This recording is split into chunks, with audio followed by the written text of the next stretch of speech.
નાબૂદ કરતી આ વેક્સિન ખરેખર તેનું નામ શું છે, તેમાં શું ખાસ હશે, કયા પ્રકારના કેન્સરનો તે નાશ કરશે, તેના વિશે હવે જાણવાની કોશિશ કરી। સૌથી પહેલા આપણે જણાવીએ કે આખરે આ વેક્સિન જે છે તેનું નામ શું છે।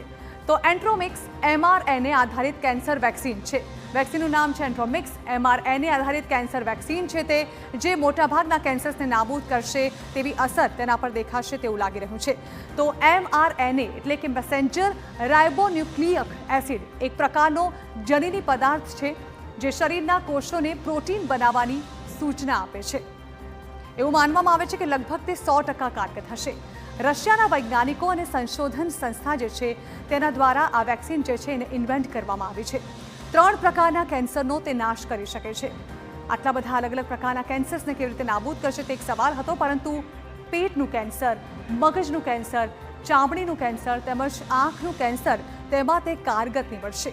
સાથે જ ફેફસા, સ્તન અને સ્વાદુપિંડ કેન્સર માટે પણ તે ફાયદાકારક હોઈ શકે છે, જેમાં તે વધુ ઉપયોગી નીવડે તેવી શક્યતાઓ છે।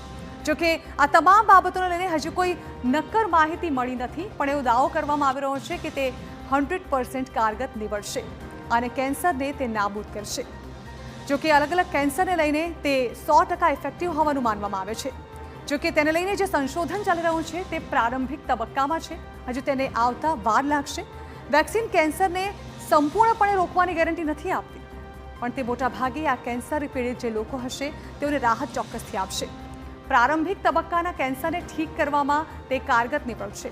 જે 3 સ્ટેજ છે કેન્સરના, તેમાં પ્રારંભિક તબક્કામાં જો તમે તેને ઓળખી ગયા તો તેને લઈને આ રસી ખૂબ જ મહત્વપૂર્ણ રહેશે। ટ્યુમરની વૃદ્ધિને ધીમી કરવામાં પણ તે મદદ કરશે।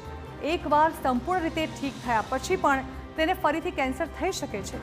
આ પ્રકારની પરિસ્થિતિમાં આ વેક્સિન ખૂબ જ મદદરૂપ નીવડશે। હજુ ક્યાં સુધી તે બહાર પડશે અને ક્યાં સુધી તે લોકોને ટ્રીટમેન્ટ આપવાનું શરૂ કરાશે તેની કોઈ સમયરેખા સ્પષ્ટ નથી થઈ, પરંતુ રશિયા તેને જલ્દી જ લોન્ચ કરશે। ભારતના ડ્રગ કંટ્રોલર જનરલ ઓફ ઇન્ડિયાની મંજૂરી જરૂરી છે।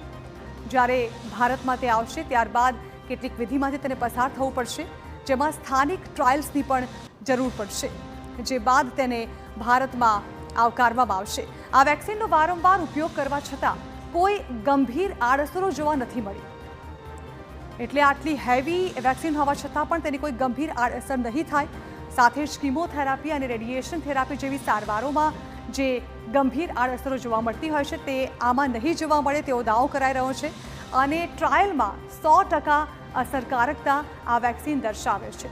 એટલે કેન્સરગ્રસ્ત જે દર્દીઓ છે તેના માટે એક રાહતના સમાચાર ચોક્કસ છે, પરંતુ કેટલા સમયમાં આવશે, તેની કિંમત શું હશે તે વિશે કોઈ ડિટેલ્ડ માહિતી હજી સુધી ઉપલબ્ધ નથી। તે પ્રારંભિક તબક્કામાં છે।